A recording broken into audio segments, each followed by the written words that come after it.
In the glittering heart of 1930s London, a dazzling Hollywood star, Jane Wilkinson, begs Hercule Poirot to free her from her husband, Lord Edgware. But when Edgware is found stabbed to death, Jane's airtight alibi, 12 witnesses at a lavish dinner party clashes with two who swear she was at the scene. Was it murder, deception, or a masterful performance? Unravel a web of greed, impersonation, and betrayal as Poirot's little grey cells hunt the truth in a case where nothing is as it seems. Chapter 1. The actress's Plath London evening draped itself in a gentle mist, the kind that softens the edges of the city's grandeur and lends an air of mystery to its quiet streets. In his impeccably ordered flat at Whitehaven Mansions, Hercule Poirot sat in a high-backed armchair, his small, neat hands cradling a steaming cup of tisane. The fragrance of chamomile filled the room, a delicate counterpoint to the robust clatter of Captain Arthur Hastings, who was sprawled comfortably on the sofa, recounting with boyish enthusiasm his latest venture to the theater. "You should have seen her, Poirot," Hastings exclaimed, his eyes alight. "Jane Wilkinson, Lady Edgware, you know, on stage at the Palladium. Absolutely mesmerizing. The way she moved, the way she commanded the audience. It's no wonder she's the toast of Hollywood now." Poirot's mustache twitched slightly, a faint smile playing beneath it. "The theater, mon ami, is a place of illusion, and this Mademoiselle Wilkinson, she is, perhaps, a master of such illusions." "Oh, absolutely," Hastings continued, undeterred by Poirot's measured tone. "She played Cleopatra, and I swear, you'd think she was born in ancient Egypt." The audience was spellbound. Even I couldn't take my eyes off her. Poirot sipped his tisane, his green eyes gleaming with amusement. "And yet, Hastings, you are so often spellbound by a pretty face. It is a habit, Nan. But tell me, what is it about this actress that so captivates?" Before Hastings could reply, a sharp knock echoed through the flat. Poirot's valet, George, glided silently to the door, his footsteps muffled on the thick carpet. A moment later, he announced a visitor with the deferential murmur of one accustomed to discretion. "Lady Edgware, sir." The door swung open, and there she stood, Wilkinson, in the flesh, as radiant as Hastings' effusions had promised. She was a vision of modern elegance, a cascade of golden hair swept beneath a chic cloche hat, her slender figure swathed in a fur-trimmed coat that whispered of wealth and taste. Her emerald eyes sparkled with an intensity that seemed to light the room, and her smile, both bold and beguiling, was that of a woman who knew the power she wielded. "Monsieur," she exclaimed, her voice a melodious blend of American vivacity and practiced charm. "I've heard so much about you. They say you're the cleverest man in London, perhaps the world. I simply had to come." Poirot rose, bowing with the courtly grace of a bygone era. "Madame, you do me too much honor. Pray, be seated. And Captain Hastings, allow me to present Lady Edgware." Hastings, already half risen, stammered a greeting, his cheeks flushing as Jane's gaze swept over him. She sank into a chair with the ease of one accustomed to being watched, her movements fluid, almost theatrical. "I shan't waste your time, Monsieur Poirot," she began, leaning forward, her eyes locking onto his. "I'm in a frightful fix, and you're the only man who can help me. It's about my husband, Lord Edgware. I want to be rid of him." Poirot's eyebrows lifted, though his expression remained composed. "Rid of him, madame? You speak of divorce, perhaps?" Jane laughed, a bright tinkling sound that filled the room. "Oh, divorce would be lovely, but George, Lord Edgware, that is, he's stubborn as a mule. He won't hear of it. Says it's against his principles, or some such nonsense. But I can't stay tied to him forever. I've a career, a life to live, and there's, well, someone else." Hastings shifted uncomfortably, but Poirot's gaze remained steady, his fingers steepled before him. "And this someone else, madame, he is important to your plans?" Jane's smile turned coy. "Let's just say I've prospects, monsieur." Poirot. But George is in the way. I thought, perhaps, you could talk to him. You're so clever, so persuasive. Or, if that doesn't work." She paused, her voice dropping to a conspiratorial whisper. "Well, I wouldn't cry if he were out of the way entirely." The room seemed to still. Hastings gasped audibly, but Poirot's face betrayed no shock, only a deepening curiosity. "Madame," he said softly, "you speak of grave matters, with a lightness most extraordinary. To be out of the way, you mean, perhaps, an accident, or something more deliberate." Jane waved a gloved hand airily. "Oh, don't look so serious. I only mean I'd be free at last. You know how it is. Marriage can be such a bore. Can't you just make him see reason?" Poirot leaned back, his eyes narrowing. "I am a detective, Lady Edgware, not an agent of persuasion in matters matrimonial, but I am intrigued. Why do you come to me, a stranger, with such a request? Surely a solicitor would serve you better." "Because," Jane said, her voice suddenly earnest, "I've heard you can do the impossible, and I'm desperate, Monsieur Poirot, truly desperate." Poirot studied her, his mind already turning over the possibilities. Was this woman merely a spoiled starlet, accustomed to getting her way? Or was there something deeper, a calculation, hidden behind those luminous eyes? He rose, his decision made. "Very well, madam. I shall visit Lord Edgware and ascertain his position. But I make no promises. Hercule Poirot does not meddle in affairs of the heart or other matters without cause." Jane clapped her hands, her face alight with triumph. "Oh, thank you. I knew you'd help. You'll see he's an awful man, really. You'll understand when you meet him." As she swept out, leaving a faint trace of jasmine perfume in her wake, Hastings turned to Poirot, his expression a mix of admiration and concern. "What a woman! But Poirot, you don't think she was serious about, getting rid of him?" Poirot's smile was enigmatic. "The human heart, mon ami, is a stage, and Mademoiselle Wilkinson plays her part with skill. But there is something here, something not quite right. The little gray cells, they are restless." He returned to his tisane, but his eyes were distant, already piecing together the puzzle that was Jane Wilkinson. Outside, the London mist thickened, and the city held its breath. Chapter 2. The Baron's dance the morning following Jane Wilkinson's dramatic visit dawned grey and sullen, the London sky heavy with the promise of rain. Hercule Poirot, impeccable in a dark suit and polished shoes, adjusted his tie in the mirror of his Whitehaven mansion's flat. His small, precise movements betrayed a mind already at work, turning over the curious request of the Hollywood actress. Captain Hastings, less composed, paced the room, his brow furrowed with a mixture of excitement and unease. "I say, Poirot," Hastings ventured, pausing to light a cigarette, "do you really think Lady Edgware meant what she said last night? About wanting her husband, well, out of the way? It's a bit much, even for a star like her." Poirot's mustache curved slightly, a faint smile playing beneath it. "Mon ami, the words of a woman like Lady Edgware are like the lines of a play carefully chosen, but not always true to the heart. She is an actress, Nan, and actors they live to persuade. But whether she speaks in jest or earnest, that is what we shall discover." He picked up his silver-headed cane, twirling it lightly. "Come, Hastings. We have an appointment with Lord Edgware. Let us see what manner of man stands in the way of our radiant star." The journey to Regent Gate, where Lord Edgware's mansion loomed, was a short one, but the contrast between Poirot's orderly flat and the Baron's residence was stark. The house, a grand Georgian edifice, stood like a sentinel amidst the bustle of London, its stone facade darkened by years of soot and indifference. The windows, tall and narrow, seemed to glower at the street below, and the heavy oak door, when opened by a door butler, revealed a hall of cold marble and shadowed portraits.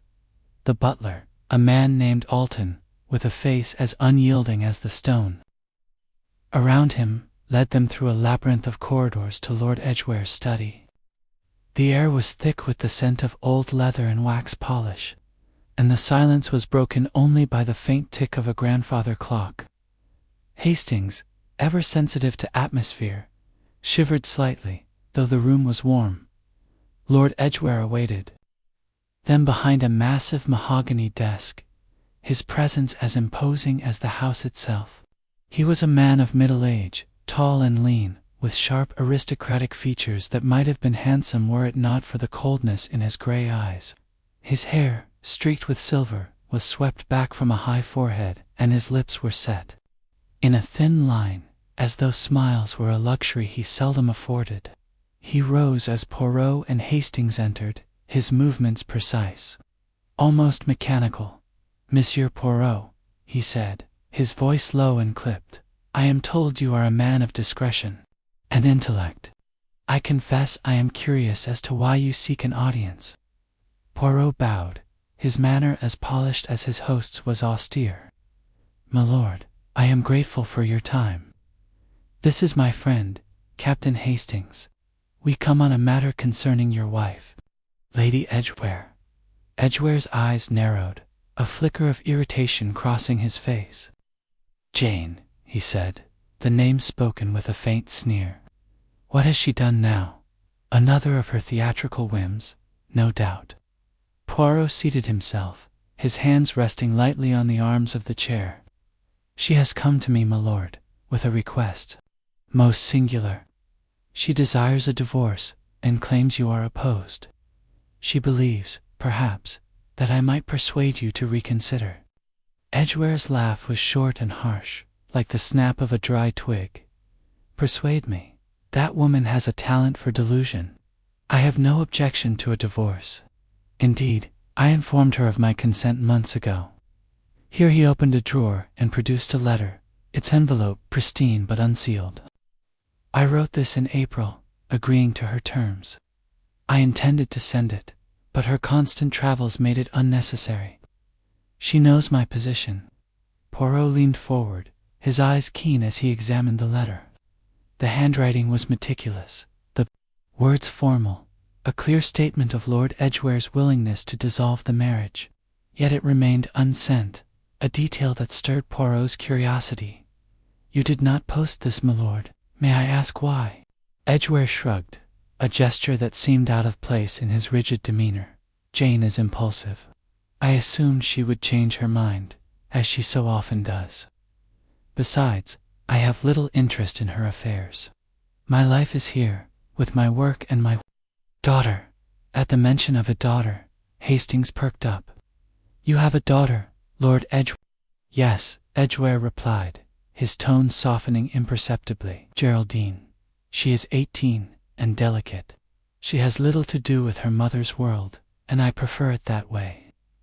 Poirot's fingers tapped lightly on his cane. "And yet, milord, Lady Edgware seems most insistent that you are an obstacle. She speaks of your principles, of your refusal to release her." Edgware's lips tightened. "Jane thrives on drama. She paints me as the villain to suit her narrative.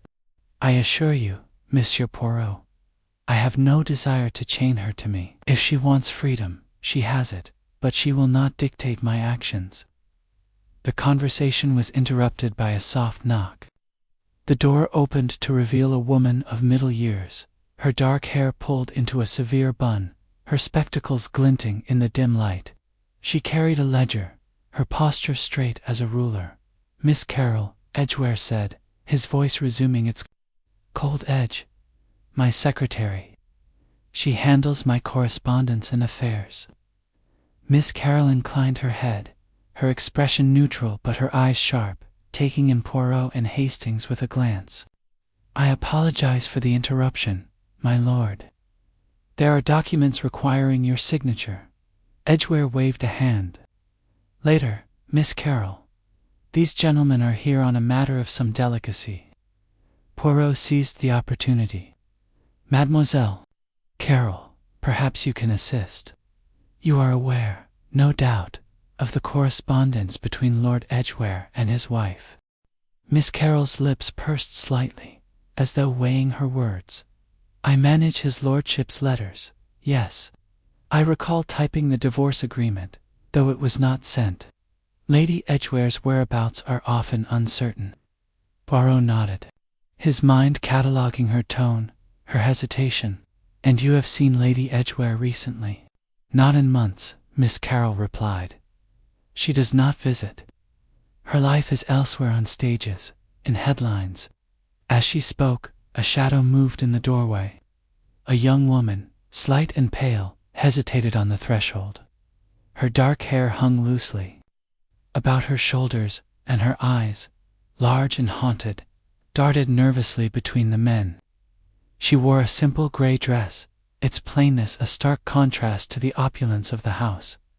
Geraldine, Edgware said, his voice softening again, though it carried a note of warning. You should be resting.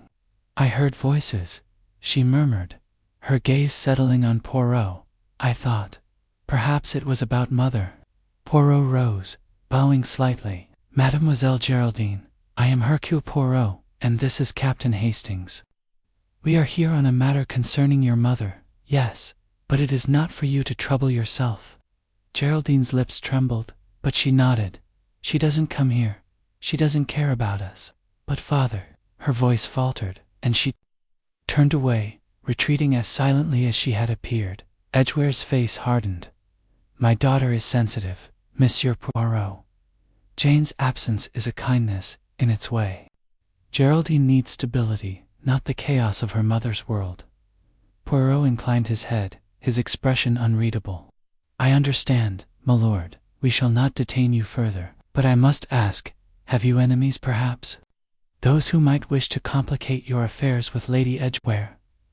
Edgware's eyes flickered, a momentary crack in his composure. Enemies. I am a man of business, Monsieur Poirot. One does not amass wealth without stepping on toes. But none that would concern this domestic matter. Poirot smiled, a small, knowing smile. Perhaps, my lord, but the smallest thread can unravel the grandest tapestry. We shall take our leave. As they stepped back into the drizzle of Regent Gate, Hastings exhaled, his breath visible in the chill air. What a cold fish that Edgware is. Do you believe him, Poirot? About the divorce, I mean. Poirot adjusted his hat, his eyes distant. He speaks the truth, I think, about his willingness to divorce. The letter, it is genuine. But there is something else, Hastings, something he does not say. And that young girl, Geraldine, her fear, it is not of her father alone. There is a shadow in this house, mon ami, and it is not cast by Lord Edgware. They walked in silence, the cobblestones slick beneath their feet. Poirot's mind was a whirl of impressions. Edgware's icy detachment, Miss Carroll's guarded precision, Geraldine's fleeting anguish, and above all, Jane Wilkinson's glittering plea, so casual yet so calculated. Why had she come to him, claiming an obstacle that did not exist? What game was she playing, this actress who thrived on the stage of life? As they turned toward Baker Street, a newsboy's cry cut through the damp air. Extra, murder in Mayfair. Poirot stopped, his hand tightening on his cane. He exchanged a glance with Hastings, whose eyes widened.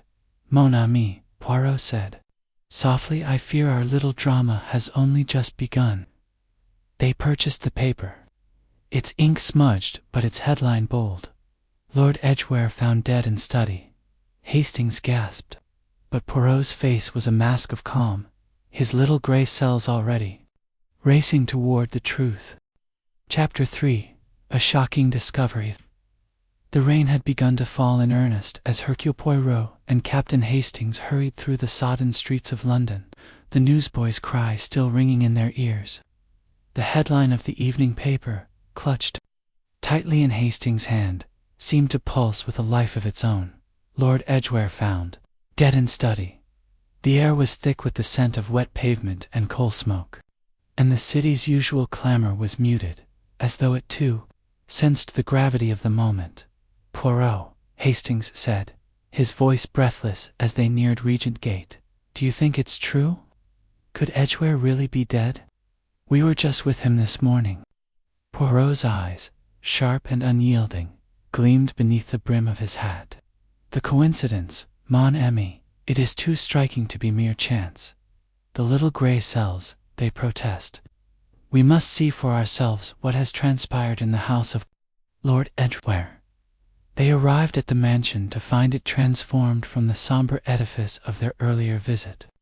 Police constables stood guard at the entrance, their oilskin capes glistening in the rain. A crowd of curious onlookers had gathered, whispering behind gloved hands, their umbrellas bobbing like black mushrooms. The dour butler, Alton, stood at the door, his face paler than before, his hands clasped tightly, as though to steady himself. Monsieur Poirot, he said, recognizing them at once, the police are inside. It's dreadful, sir. Poirot nodded, his expression composed but alert. Take us to them, if you please. And tell me, when was Lord Edgware last seen alive? Alton hesitated, his eyes darting toward the interior of the house. This morning, sir, after your visit. He was in his study, as usual. I brought him tea at 3 o'clock, and he seemed himself. But tonight, his voice faltered, and he led them inside without another word.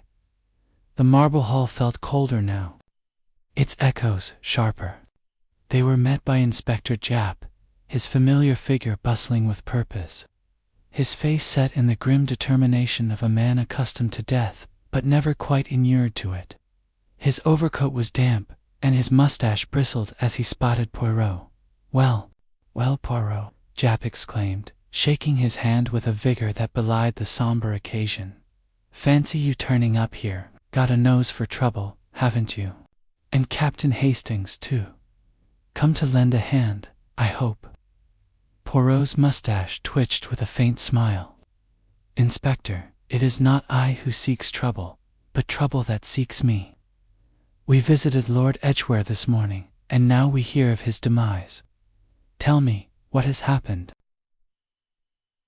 Japp gestured toward the study, leading them through the same corridors they had traversed hours before.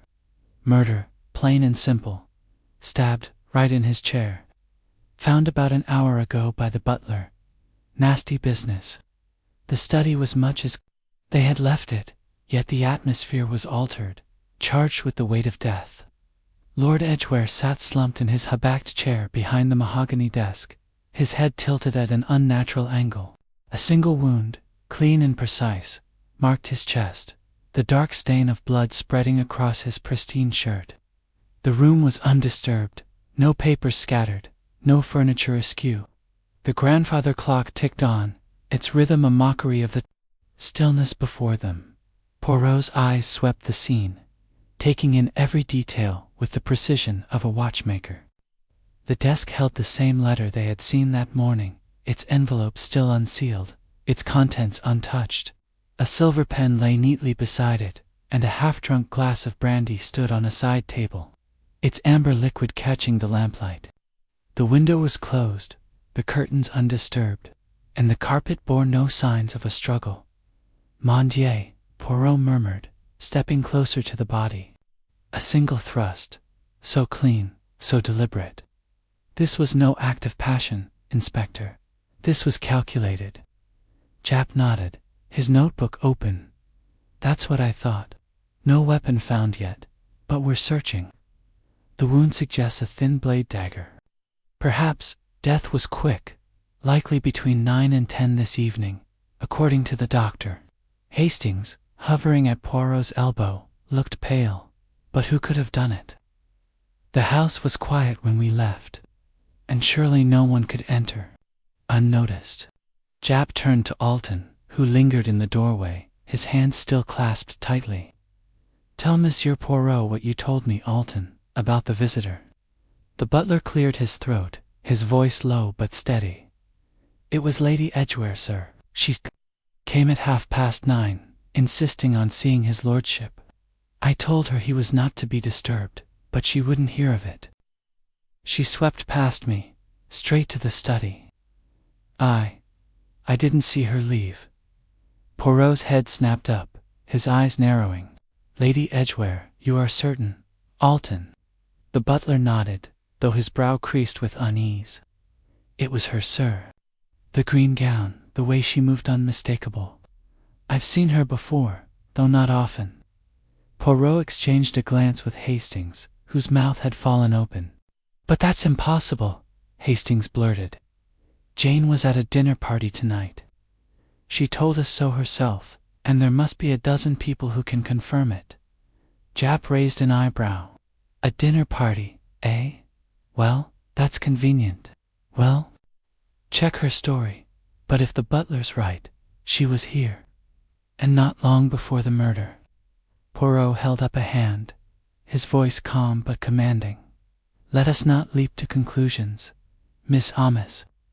Alton, you saw Lady Edgware enter the study. Did you hear anything? Voices, perhaps, or a cry? Alton shook his head. Nothing, sir. The study door is thick, and I was in the pantry shortly after.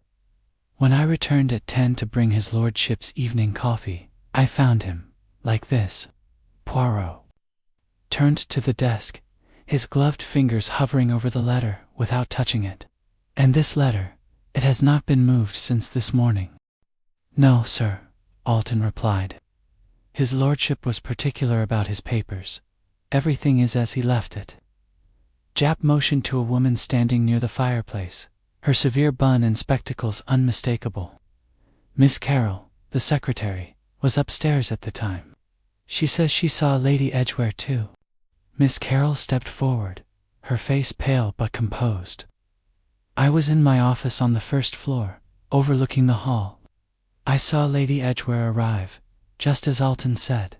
She wore a green gown, and her manner was agitated. I didn't see her leave, but I was working late and may have missed her. Poirot's eyes gleamed with interest.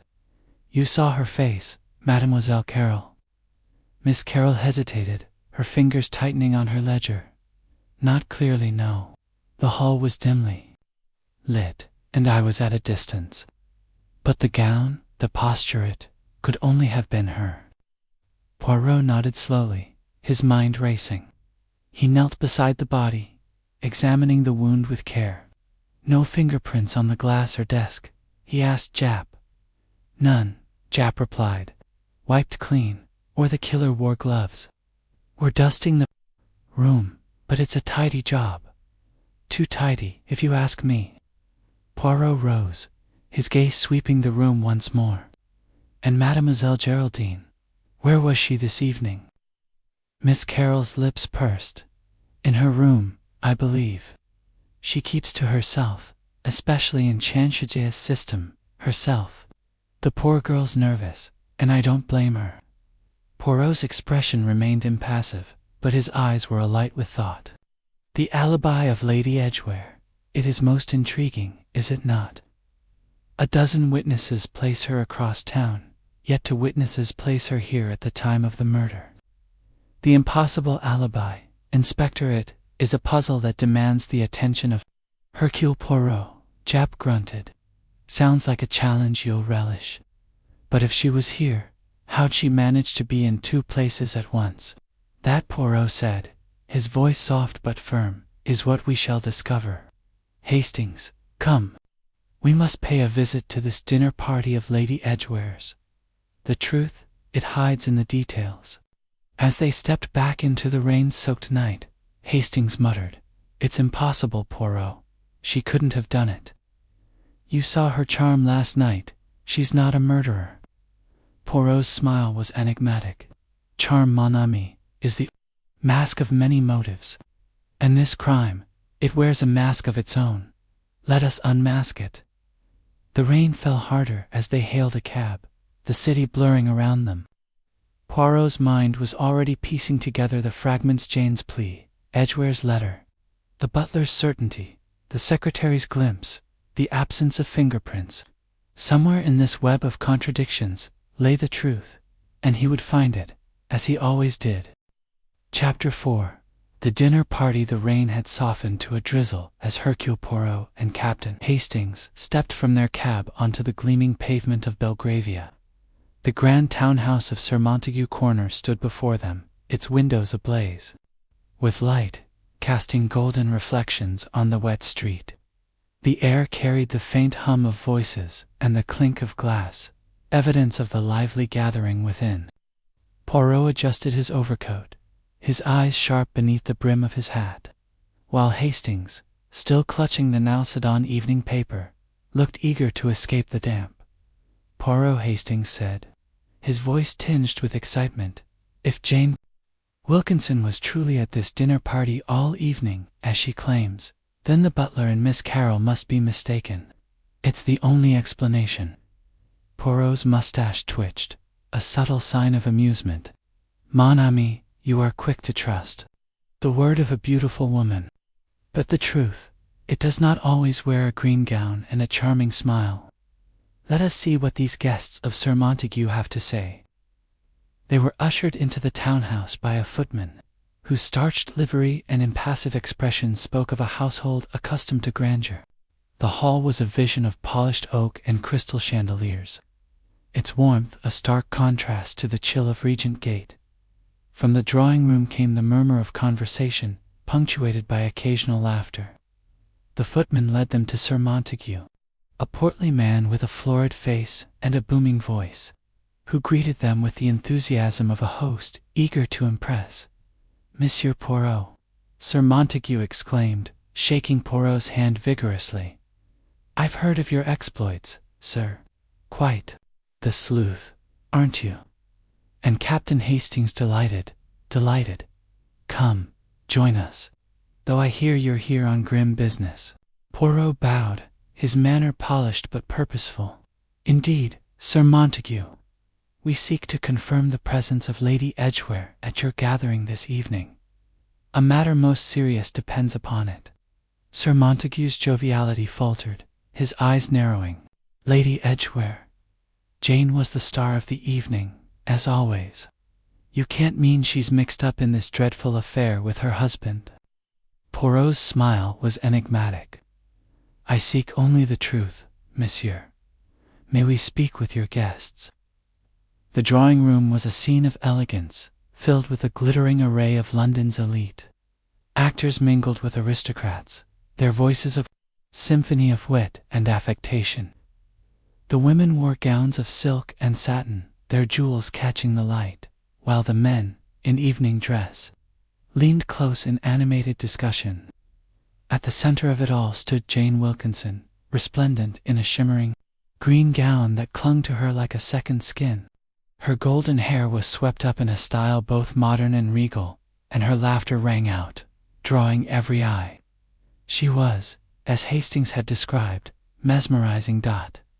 As Poirot and Hastings entered, Jane's gaze fell upon them.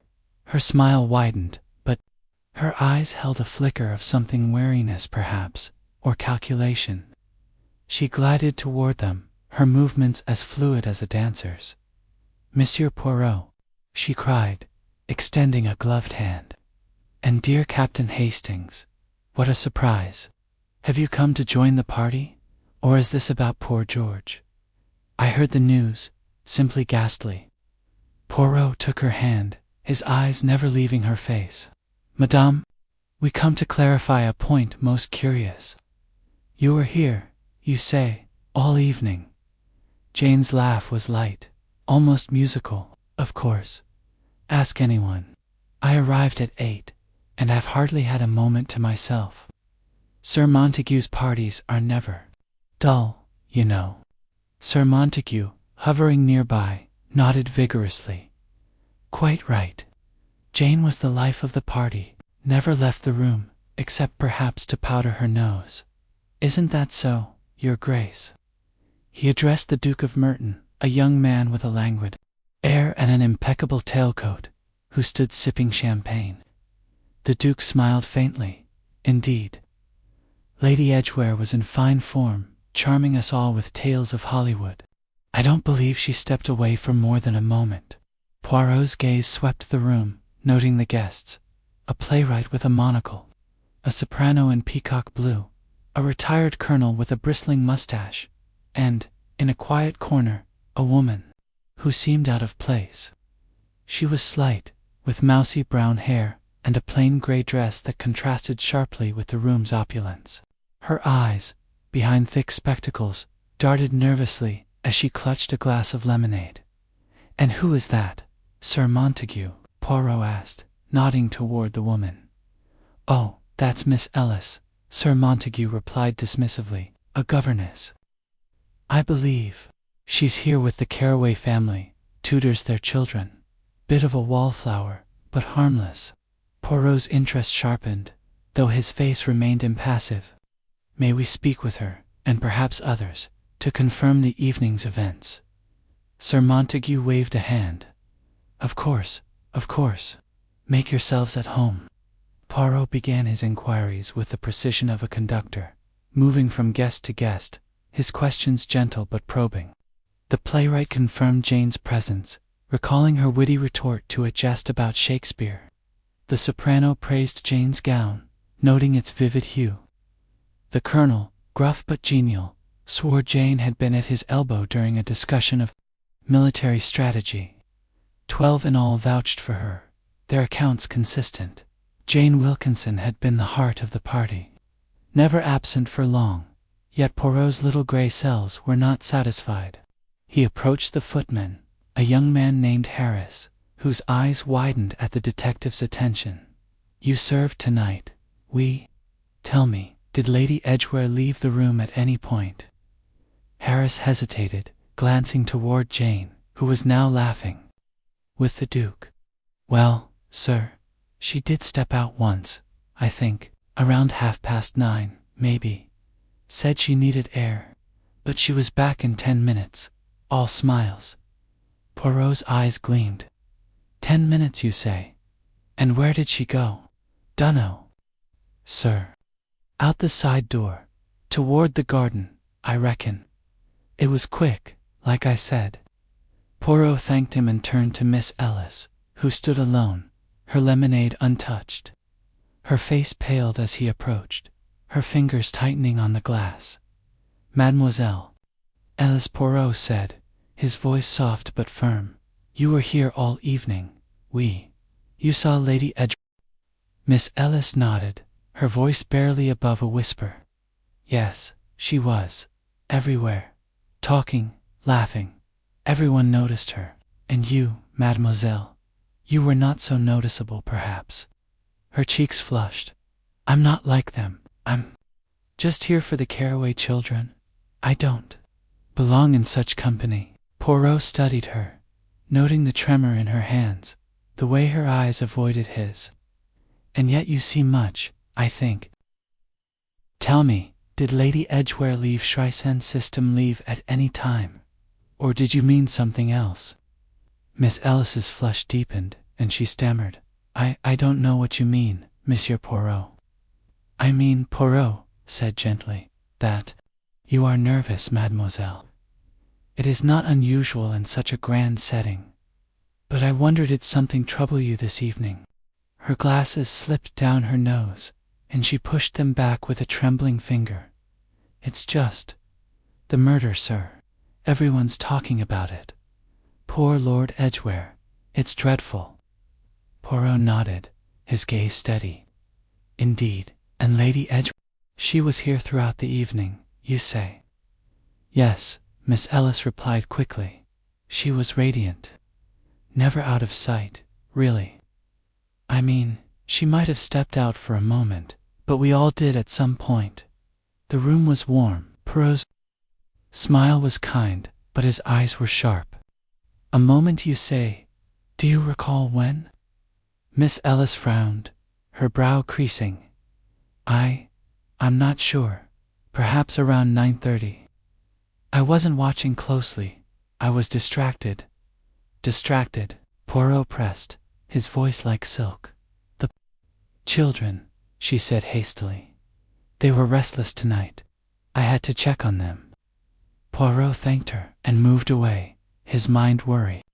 Hastings, who had been hovering near Jane, joined him, his face alight with curiosity. Well, Poirot, what do you make of it? They all say she was here. It's airtight. Poirot's eyes narrowed. Airtight, mon ami.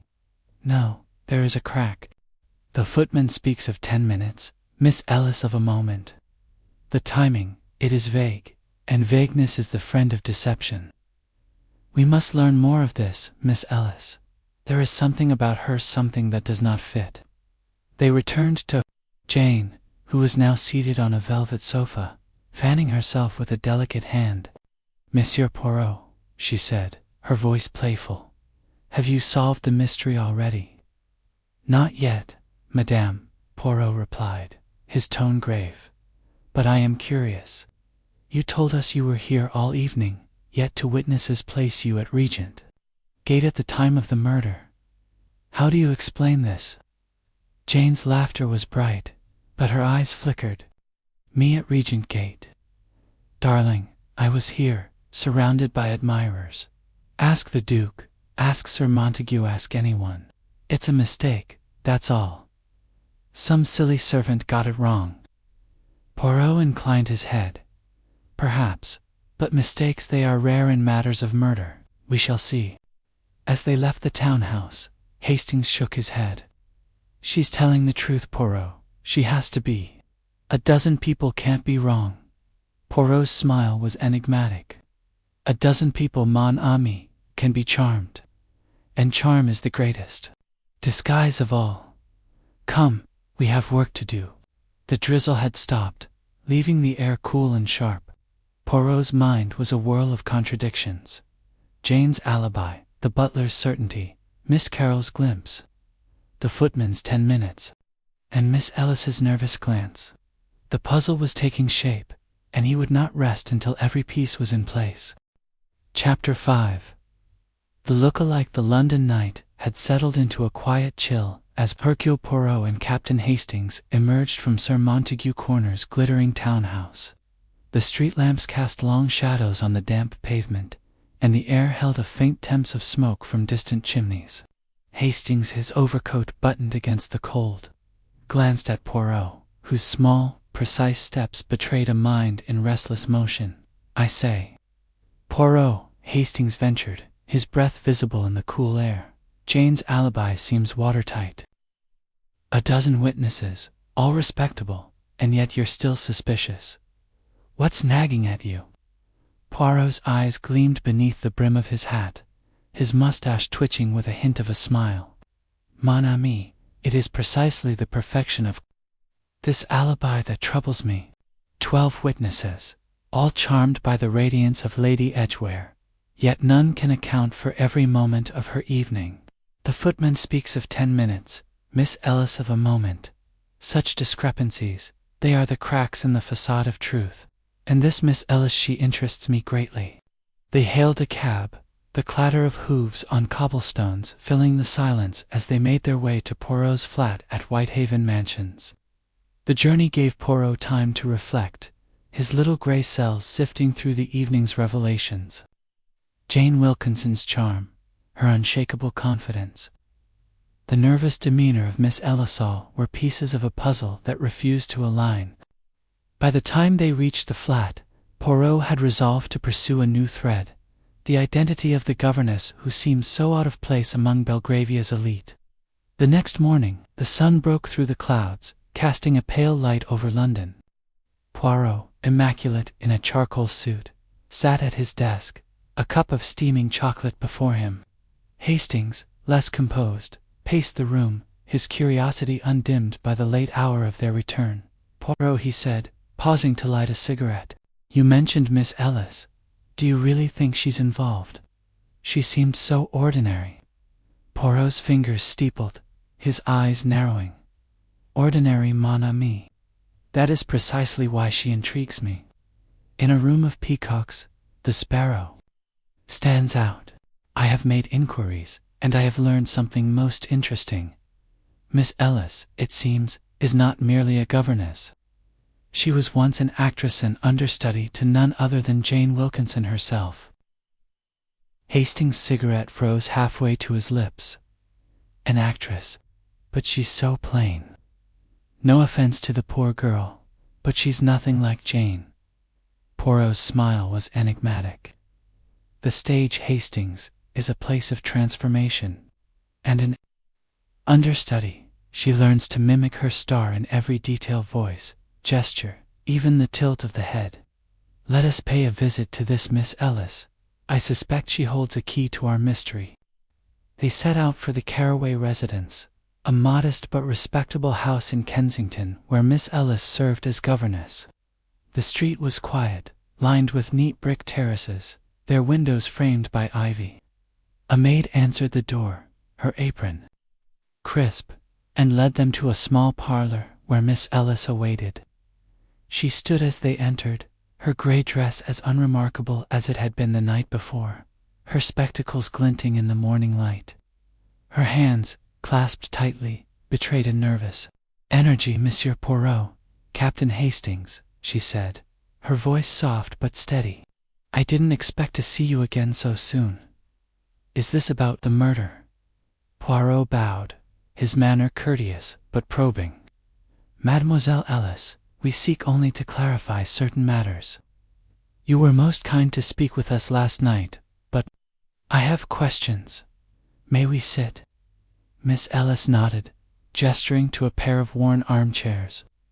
The parlor was sparsely furnished, its simplicity a stark contrast to Sir Montague's opulence. A child's drawing lay on a side table, a crude sketch of a garden, and the faint sound of laughter drifted from upstairs. Poirot began, his voice gentle but precise. Mademoiselle, you were at Sir Montague's dinner party, where Lady Edgware was the center of attention. Yet you, I think, observed more than you admitted. Tell me, what is your connection to her? Miss Ellis's cheeks flushed, and she pushed her spectacles up her nose. Connection? I barely know her. I was there with the Caraways as their governess.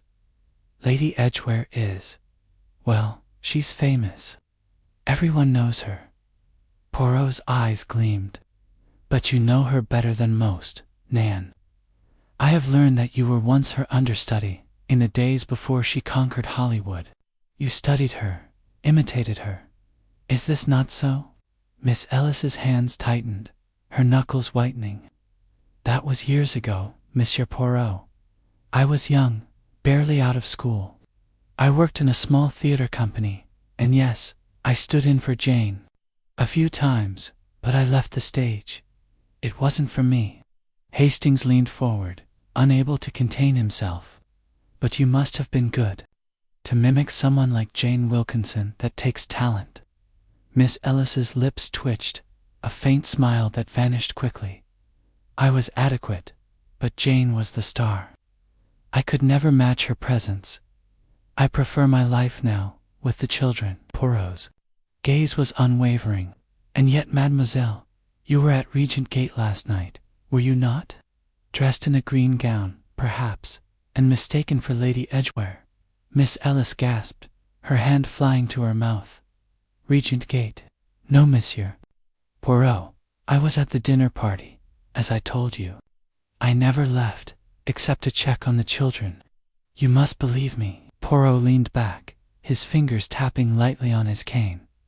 I believe you are frightened, mademoiselle. And fear, it speaks louder than words. Tell me, why did you go to Lord Edgware's house? Was it at Lady Edgware's request? Her eyes widened, and for a moment, it seemed she might faint. I didn't go, I swear it. I was at the party, with the Caraways. Ask them, they'll tell you. Poirot's voice softened, but his eyes were relentless. Mademoiselle, I do not accuse you of murder. But I think you know more than you say. A letter, perhaps. Something Lady Edgware wished you to retrieve.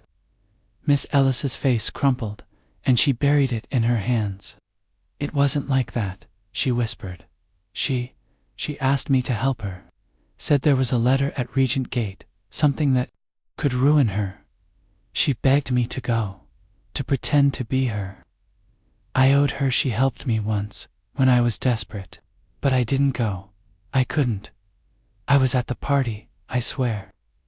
Poirot exchanged a glance with Hastings, whose jaw had dropped. Pretend to be her.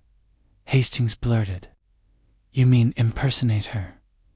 But why? Miss Ellis looked up, her eyes brimming with tears. She said it was just a small thing, a letter she needed. She told me to wear a green gown, like hers, and to speak as she would.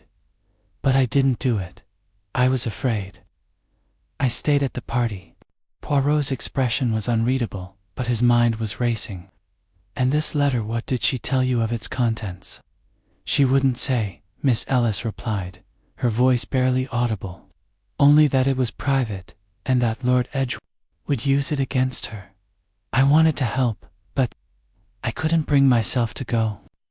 Poirot rose, his movements deliberate.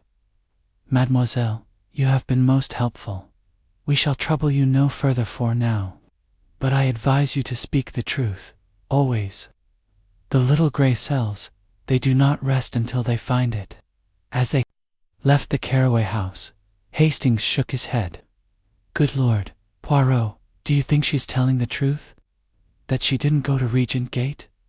Poirot's smile was enigmatic. She is frightened, mon ami, and fear makes the truth slippery. But I believe she did not go. Yet someone in a green gown, mistaken for Jane Wilkinson. The question is, who? They walked toward Kensington High Street, the morning bustling around them. Poirot's mind churned with possibilities. Jane's request to Miss Ellis, the unsent letter at Regent Gate, the precise timing of the murder. The alibi was not as airtight as it seemed, and Miss Ellis, with her past as an understudy, was a thread he would not let slip. The puzzle was growing clearer, but the heart of it remained just out of reach. Chapter 6. The Financial Trail. The morning sun filtered through the heavy curtains of Hercule Poirot's Whitehaven Mansion's flat, casting a soft glow on the polished surfaces of his meticulous parlor. Poirot sat at his desk, a cup of rich cocoa steaming beside him, his small hands folded neatly as he reviewed the case's accumulating threads. Captain Hastings, less serene, leaned against the mantelpiece, his face a picture of restless curiosity. Poirot, Hastings began, his voice tinged with frustration. I can't make heads or tails of it. Miss Ellis admits Jane asked her to impersonate her, but swears she didn't go to Regent Gate. Yet the butler and Miss Carroll are certain they saw Jane there. Someone's lying, but who? Poirot's eyes twinkled, his mustache curling slightly. Mon ami, the truth is like a fine tapestry woven from many threads, some visible, some hidden. Miss Ellis, she is a thread that frays at the edges. Her fear suggests she knows more than she tells, but I believe her when she says she did not go. No, the key lies elsewhere in the motive. Why would anyone wish Lord Edgware dead, if the divorce was already agreed? Hastings frowned, lighting a cigarette. Well, Jane wanted her freedom, didn't she? Perhaps she thought killing him was simpler than waiting for the divorce. Poirot shook his head. Simpler perhaps, but not logical. A woman like Lady Edgware, she thrives on attention, not secrecy. Murder is a risk, and she is not one to risk her spotlight. No, there is something else, a reason deeper than divorce. I propose we investigate the financial affairs of Lord Edgware. Money, mon ami, it is often the silent partner in crime. With this resolve, Poirot arranged a meeting with Lord Edgware's solicitor, Mr. Reginald Spence, whose offices were tucked away in a quiet corner of Lincoln's Inn. The cab ride through London's bustling streets was swift, the city alive with the clatter of trams and the calls of newspaper vendors. Hastings, ever susceptible to the city's energy, gazed out the window. But Poirot's attention was inward, his mind piecing together the puzzle of Jane's motives and Miss Ellis's hesitation. Mr. Spence's office was a study in understated wealth, oak-paneled walls, shelves lined with leather-bound tomes, and a faint scent of pipe tobacco lingering in the air. Spence himself was a wiry man with a sharp nose and sharper eyes, his grey suit as precise as his manner. He greeted Poirot and Hastings with a nod, gesturing to chairs before his cluttered desk. Monsieur Poirot, Spence began, his voice dry as parchment. I understand you're inquiring about Lord Edgware's affairs. A tragic business, his death. How may I assist?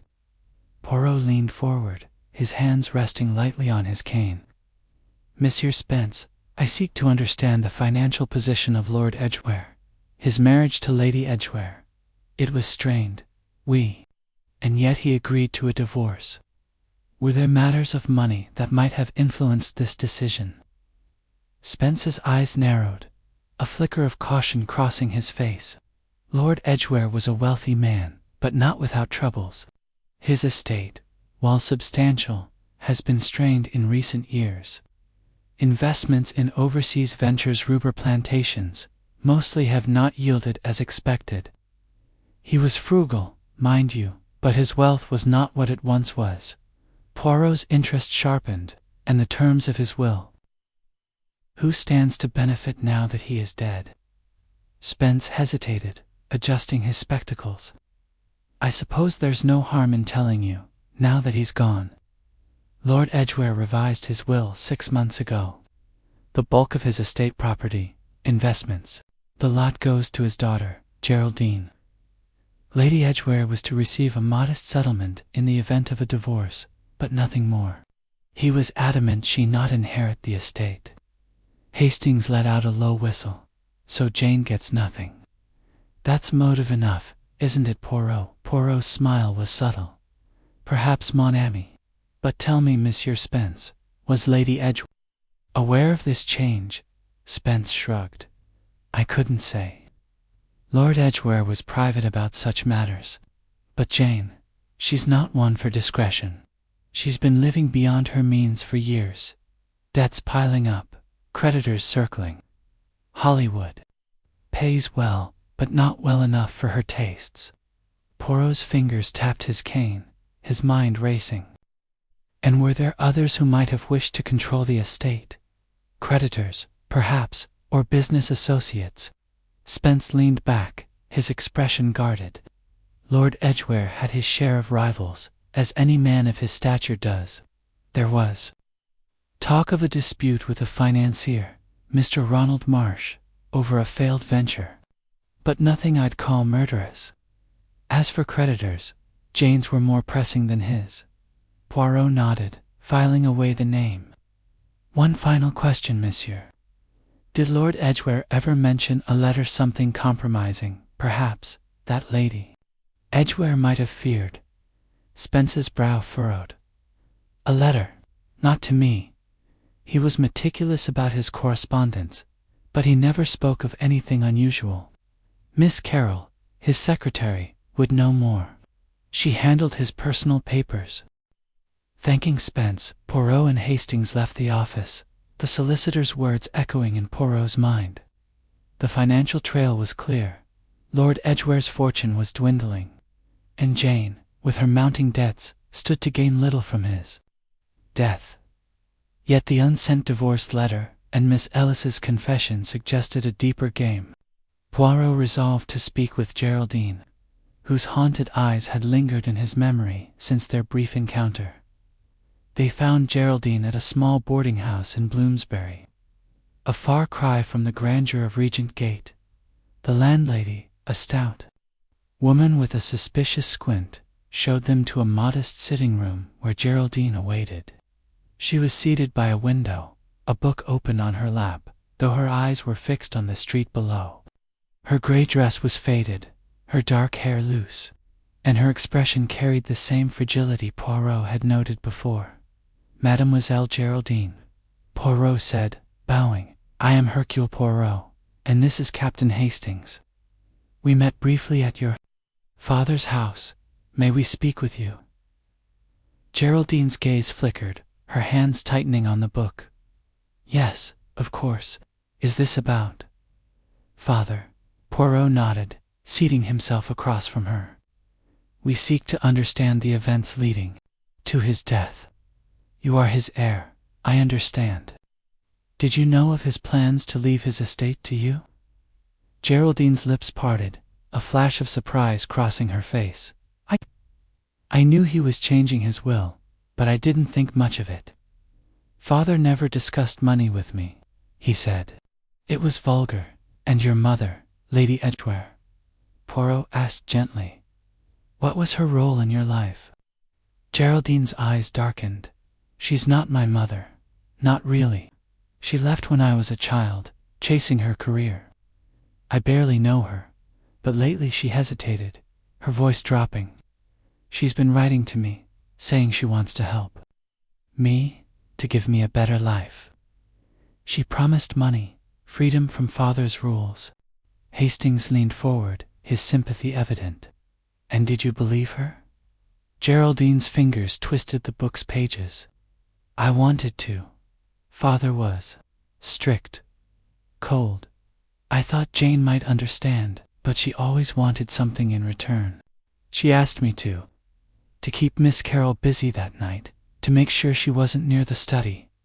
Poirot's eyes gleamed. And did you, mademoiselle? She nodded, tears welling. I didn't know why. I thought it was just a silly favor. I talked to Miss Carroll about father's accounts, kept her upstairs for a few minutes.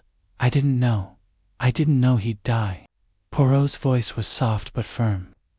You are not to blame, mademoiselle, but this favorite places Lady Edgware at the heart of a dangerous game. Did she speak of a letter? Perhaps. Geraldine shook her head. No, nothing like that. Just that she needed a moment alone with father. I thought it was about the divorce. Poirot rose, his expression grave.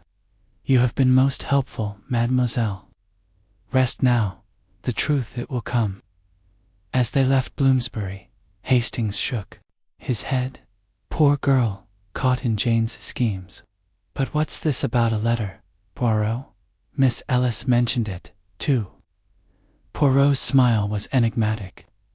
The letter, mon ami, is the shadow we chase. It may not exist, or it may hold the key. But Jane's debts, Geraldine's inheritance, and Miss Ellis's fear, they weave a web of greed. We must follow the money, and the truth will follow.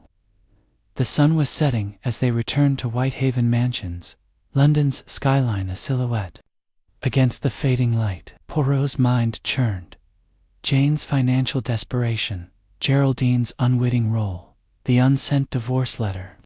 The pieces were aligning, but the heart of the motive remained elusive, hidden in the shadows of ambition and deceit. Chapter 7. The impersonation unraveled. The afternoon light filtered through the tall windows of Hercule Poirot's Whitehaven Mansions flat, casting geometric patterns on the polished parquet floor. Poirot sat in his favorite armchair, a delicate porcelain cup of tisane cradled in his hands, its fragrance mingling with the faint scent of beeswax from the meticulously maintained furniture. Captain Hastings, restless as ever, stood by the window, gazing out at the bustle of London below, his mind still reeling from their visit to Geraldine Edgware. Poirot, Hastings said, turning from the window, this case grows murkier by the hour. Geraldine's story about distracting Miss Carolit's damning for Jane, isn't it?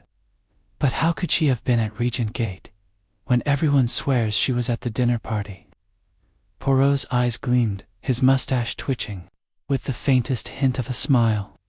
Mon ami, the impossible is merely the improbable in disguise. The alibi of Lady Edgware, it is like a mirror reflecting one truth while concealing another. Miss Ellis, with her past as an understudy, and Geraldine, with her unwitting complicity, they point to a scheme most theatrical. We must test this mirror to see what it hides. Hastings frowned, lighting a cigarette. Test it? How? You can't mean to confront Jane. Already she, just laugh it off. Poirot's smile widened, a touch of mischief in his expression. Not confront Hastings. Observe, I propose a small experiment, a gathering to stir the waters, and see what rises. We shall invite Lady Edgware, Miss Ellis, and a few of Sir Montague's guests to my flat. A simple discussion, but the truth. It has a way of slipping out when least expected. With characteristic efficiency, Poirot arranged the gathering for that evening. Invitations were sent to Jane Wilkinson, Miss Ellis, Sir Montague Corner, the Duke of Merton, and the soprano, Mrs. Lilia Brent, whose vivid memory of Jane's green gown had caught Poirot's attention. The pretext was a discussion of Lord Edgeware's death, a chance to clarify details for the police investigation. By 7 o'clock, the flat was prepared, a tray of crystal glasses, a decanter of sherry, and a bowl of Poirot's favored sugared almonds arranged with geometric precision. The guests arrived promptly, their moods a mix of curiosity and unease. Jane swept in first, radiant in a crimson dress that rivaled her green gown in elegance, her laughter filling the room like a melody. "Monsieur Poirot," she exclaimed, her emerald eyes sparkling, "you do know how to make an evening intriguing. What's this about poor George's murder? Surely you don't think I had anything to do with it?" Poirot bowed, his manner impeccable. "Madame, I seek only the truth. Please, be seated." Miss Ellis followed, her grey dress as drab as ever, her spectacles slipping down her nose. She nodded nervously to Poirot, her hands clasped tightly. Sir Montague arrived with his usual bluster, followed by the Duke of Merton, whose languid air belied a keen interest in the proceedings. Mrs. Brent, resplendent in sapphire silk, completed the group, her sharp eyes darting between Jane and Poirot. Hastings, stationed near the door, watched with growing anticipation. "This is going to be something, isn't it?" he whispered to Poirot, who merely smiled. Poirot began, his voice calm but commanding. "Mesdames et messieurs, I thank you for coming. The death of Lord Edgware is a puzzle most perplexing. 2 witnesses place Lady Edgware at his home at the time of the murder, yet 12 place her at Sir Montague's dinner party. It is a contradiction I seek to resolve." Jane laughed, a bright, careless sound. "Really, Monsieur Poirot, it's absurd. I was at the party all night. Ask anyone here, Sir Montague, the Duke, Mrs. Brent. Even Miss Ellis saw me, didn't you, dear?" Miss Ellis nodded, her voice barely audible. "Yes, you were there. Everyone noticed you." Poirot's eyes gleamed. "Indeed. And yet, the butler and secretary at Regent Gate are certain they saw Lady Edgware. A green gown, a commanding presence unmistakable, they say. How can this be?" Sir Montague puffed out his chest. "It's a mistake, that's what. Servants get things wrong. Jane was with us, dazzling as ever." The Duke of Merton nodded lazily. "Quite. She told that story about her Hollywood screen test, kept us all in stitches." Mrs. Brent added, "Her gown was the talk of the evening. That shade of green unforgettable." Poirot listened, his expression serene but his mind alert. He signaled to his valet, George, who stood discreetly by the door. "If you please, George, bring the tray of glasses." George entered with a silver tray laden with crystal goblets, his steps deliberate. As he crossed the room, Poirot gave a subtle nod. With a calculated stumble, George let the tray slip, the glasses crashing to the floor in a cacophony of shattering crystal. The guests gasped, Sir Montague swore under his breath, and Jane leapt to her feet, her hand to her heart. Miss Ellis cried, her voice rising in a laugh that was not her own. It was Jane's laugh, the same musical trill that had captivated the dinner party, reproduced with uncanny precision. The room fell silent, the guests staring at Miss Ellis, who flushed crimson, her hand flying to her mouth. Poirot's smile was triumphant. "Mademoiselle Ellis," he said softly, "you have a talent most remarkable. That laughet is the very echo of Lady Edgware's. A skill learned, perhaps, in your days as her understudy." Jane's eyes narrowed, but her smile remained. "What a charming trick, Monsieur Poirot. But what does it prove? Miss Ellis is a sweet thing, she can't help mimicking me. It's flattering, really." Miss Ellis stammered, I didn't mean to. It was just instinct." Poirot's gaze was relentless. Instinct, mademoiselle, or habit? You were asked by Lady Edgware to visit Regent Gate, to impersonate her, were you not? To retrieve a letter, perhaps? Miss Ellis's spectacles fogged with tears. I told you, I didn't go. She asked me, yes, but I couldn't do it. I was at the party, I swear. Sir Montague blustered. This is nonsense, Poirot. You're upsetting the poor girl. Jane was with us. No one could mistake her. Poirot turned to the group, his voice steady. And yet, someone was mistaken. A woman in a green gown entered Regent Gate, spoke as Lady Edgware would, and left Lord Edgware dead. If not Miss Ellis, then who? The Duke of Merton raised an eyebrow. You're suggesting a double? Someone else posing as Jane? Poirot nodded. It is possible, but it requires skill, preparation and motive. Mademoiselle Ellis, you say you refused Lady Edgware's request. Why? Miss Ellis's voice broke. I was afraid, Jane. She knows things about me, from the old days, a mistake I made, a debt I owed. She said she'd keep it quiet if I helped her, but I couldn't. Go through with it. I stayed at the party. Jane rose, her smile icy. Really, Monsieur Poirot, this is too much. Accusing poor Miss Ellis of my supposed crimes. I was at the party, and that's that. Poirot's eyes met hers, unyielding. For now, madame, I accept your word. But the truth, it will not hide forever. As the guests departed, Miss Ellis lingered, her face pale. Monsieur Poirot, she whispered, I didn't lie. I didn't go to Regent Gate, but I think Jane knew I wouldn't. She was so calm when I refused. Poirot patted her hand. Courage, mademoiselle. You have helped more than you know. When they were alone, Hastings shook his head. That laugh, it was uncanny, Poirot. She could pass for Jane in a heartbeat. But if she didn't go, who did? Poirot's smile was enigmatic. The net tightens. Mon ami. Miss Ellis did not go, but someone did us.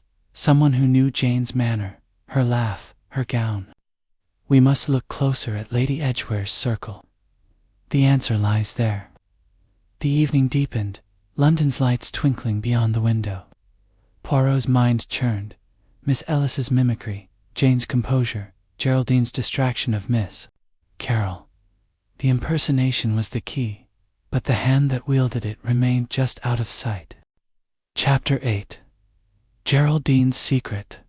The morning mist clung to London's streets like a veil, as Hercule Poirot and Captain Hastings set out for Bloomsbury once more. The revelations of the previous evening, Miss Ellis's uncanny mimicry and her tearful confession, had sharpened Poirot's focus on the delicate threads of the case. Geraldine Edgware, the fragile young heiress, had unwittingly played a role in her father's murder by distracting Miss Carol, and Poirot was determined to uncover the full extent of her involvement. The air was crisp, carrying the faint scent of coal fires, and the city hummed with its usual rhythm, oblivious to the drama unfolding in its shadows. Poirot, Hastings said, his voice low, as they approached the boarding house. Geraldine seemed so broken yesterday.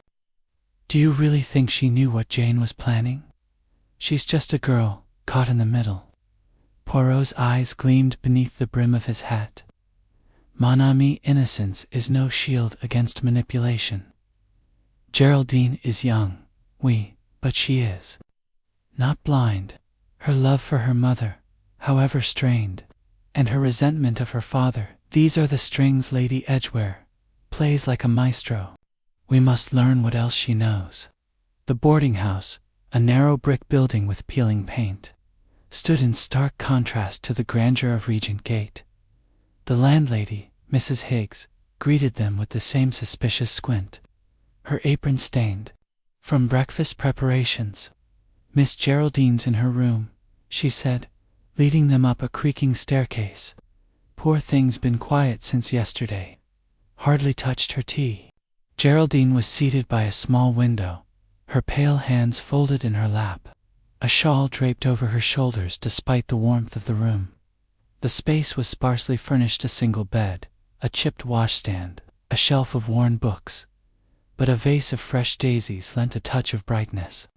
Her dark eyes, so like her father's in their intensity, lifted as Poirot and Hastings entered, and a flicker of fear crossed her face. "Monsieur Poirot," she said, her voice soft but steady, "I didn't expect you back so soon. Have you found out who killed father?" Poirot bowed, his manner gentle but purposeful. "Mademoiselle Geraldine, we are close, but the truth, it requires patience. May we sit? I wish to speak of the night your father died." Geraldine nodded, gesturing to a pair of wicker chairs. Hastings, ever sensitive to her fragility, offered a reassuring smile. But Poirot's gaze was unwavering, his little gray cells alert to every nuance. "You told us," Poirot began, "that Lady Edgware asked you to distract Miss Carroll, to keep her from the study. This was no small favor. Mademoiselle, did you not wonder why?" Geraldine's fingers twisted the edge of her shawl. I thought it was about the divorce. Jane said she needed to talk to father alone, to settle things. She said he was stubborn, that he'd never agree unless she could reason with him privately. I wanted to help her, she promised." Her voice faltered, and she looked away. "Promised what, mademoiselle?"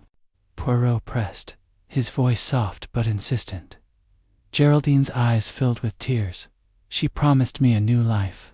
Money, freedom, a chance to escape father's rules.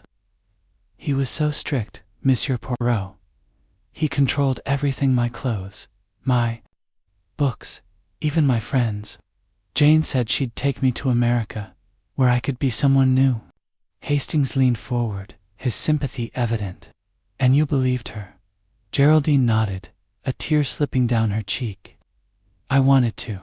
She was so kind in her letters, so different from father, but when she asked me to keep Miss Carroll busy, I felt uneasy. It didn't seem right, but I did it anyway. I talked to Miss Carroll about father's accounts, stupid things, numbers I didn't understand. She stayed upstairs for 10 minutes, maybe 15. Poirot's eyes narrowed. 10 minutes, you say? And this was when, precisely?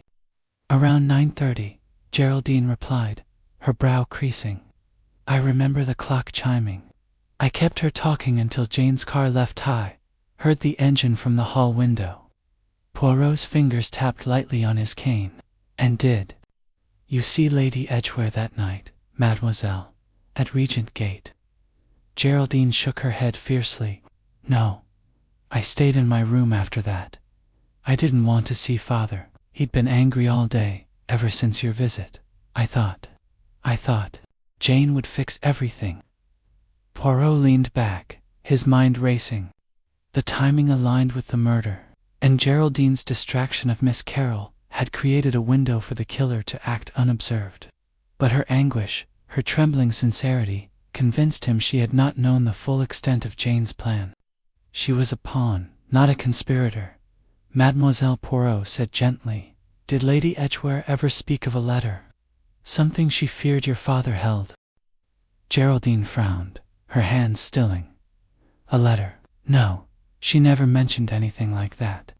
She only talked about the divorce, and how father was making it difficult. But," she hesitated, her voice dropping to a whisper, "there was something odd. A few weeks ago, she sent me a parcel of green scarf, like the one she wears with her gown. She said it was a gift, but it felt strange. I didn't know why she sent it." Poirot's eyes gleamed with sudden intensity. "A green scarf, you say? Where is it now?" Geraldine rose, moving to a small trunk in the corner. She opened it and withdrew a folded square of emerald silk, its hue a perfect match for Jane's gown. "Here," she said, handing it to Poirot. "I never wore it. It didn't feel like mine." Poirot examined the scarf, his fingers tracing its smooth surface. It was finely made, identical to the one Jane had worn at the dinner party. A prop, perhaps, for an impersonation or a misdirection. "Mademoiselle," he said, "this is most significant. May I keep it for now?" Geraldine nodded, her expression troubled. "If it helps find the truth, yes.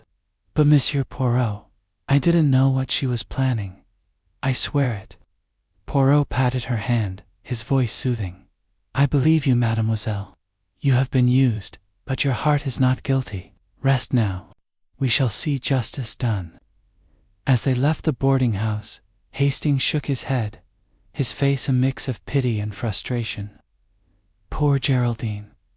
She's been manipulated by Jane, hasn't she? But that scarffoot doesn't mean Poirot." Poirot tucked the scarf into his coat, his smile enigmatic. "It means, mon ami, that Lady Edgware planned her performance with care.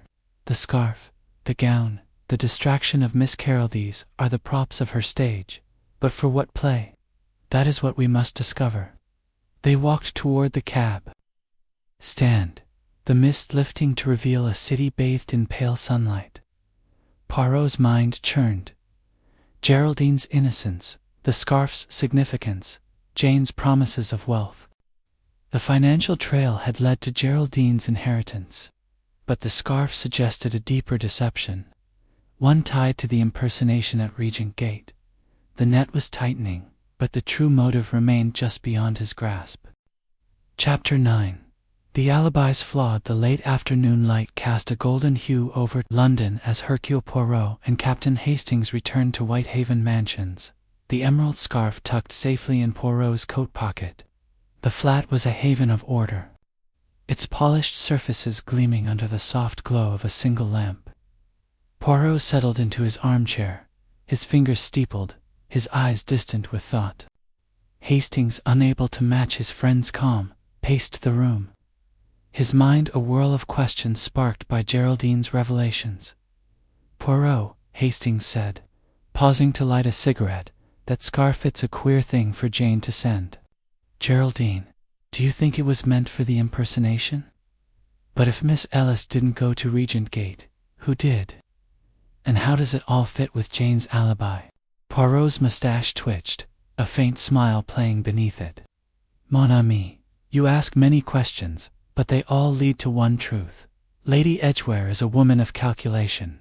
The scarf, the distraction of Miss Carroll, the insistence on her presence at the dinner party, these are not accidents. They are the brushstrokes of a masterpiece, painted to deceive. But every masterpiece has a flaw, and we shall find it." Hastings exhaled a cloud of smoke, his brow furrowed. "But her alibi? Witnesses? Sir Montague, the Duke, Mrs. Brent, they all swear she was there. And yet the butler and Miss Carroll saw her at Regent Gate. It's impossible." Poirot's eyes gleamed. "Impossible, you say?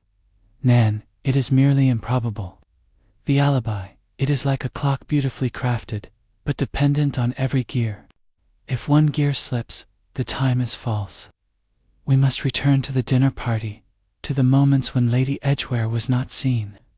The footman, he spoke of 10 minutes. Let us examine this gap." Poirot summoned his valet, George, with a precise gesture. "George, be so good as to telephone Sir Montague Corner's residence. I wish to speak with the footman, Harris, and any other staff who served at the dinner party. Discreetly, if you please." As George retreated to make the call, Poirot turned to Hastings. "We shall also need to inspect Lady Edgware's wardrobe. The green gown, it is central to the illusion. I suspect there is more than one." Hastings blinked. "More than one gown? You think she planned a switch?" Poirot nodded. "A woman like Lady Edgware, she understands the power of appearance. A gown, a scarf, these are her costumes. But let us confirm the timeline first." Within the hour, Harris, the footman, arrived at the flat, his livery slightly rumpled from the hasty journey. He was a young man, no more than 20, with a nervous demeanor and a habit of glancing at the door, as if longing to escape. Poirot greeted him with a reassuring smile, offering a glass of sherry, which Harris declined. "Monsieur Harris," Poirot began, his voice smooth as velvet, "you were most helpful at Sir Montague's party. You told us Lady Edgware stepped out for 10 minutes, around 9:30. Can you recall anything more? Where she went, perhaps, or how she seemed upon her return?" Harris shifted, his hands clasped tightly. "I don't know much, sir. It was a busy night, with all the guests. Lady Edgware, she was the center of things, laughing, talking, but I saw her slip out the side door, toward the garden. She said she needed air, said it was stuffy. When she came back, she was all smiles again, like nothing happened." Poirot's eyes narrowed. "And her gown, monsieur, the green gown, did it look the same when she returned?" Harris frowned, his brow creasing. I suppose so, sir. It was green, shimmering like. I didn't look close. But she was carrying a shawl when she came back.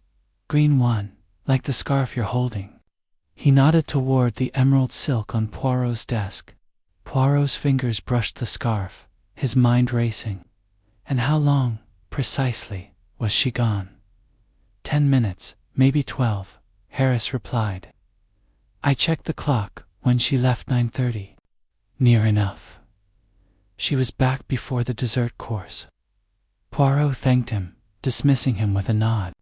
As Harris left, Poirot turned to Hastings. 10 minutes, mon ami. Enough time to travel to Regent Gate, to enter the study, to strike a single blow, but only if the plan was precise." Hastings shook his head. "But Poirot, Regent Gate is a good 15 minutes by cab, even at night. She couldn't have made it there and back, not with traffic." Poirot's smile was enigmatic.